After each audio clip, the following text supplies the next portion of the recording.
Hi, Dan with 3D Auto Repair. Today we're looking at a 2015 Chevy Malibu. It has one of those new direct injection motors, which is somewhat confusing. Basically, it means they inject the fuel right into the cylinder instead of through the intake. Unfortunately, one of the side effects for this method of fuel delivery to the engine is that there becomes a lot of carbon buildup on the intake system from the unburnt fuel getting back into the intake.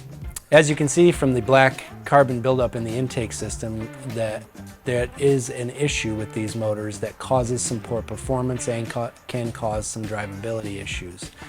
It blocks up the passages in the intake manifold, causing the vehicle to underperform when you're driving down the road.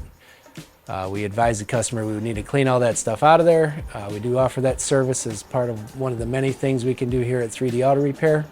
So if you have a newer vehicle and you're having some drivability issues and you can't quite find anyone that can put their finger on it, that's something that we'd be more than happy to help you diagnose and come up with the proper repair plan.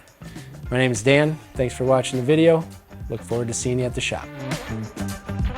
And please share this video so other people out there like you can get this information.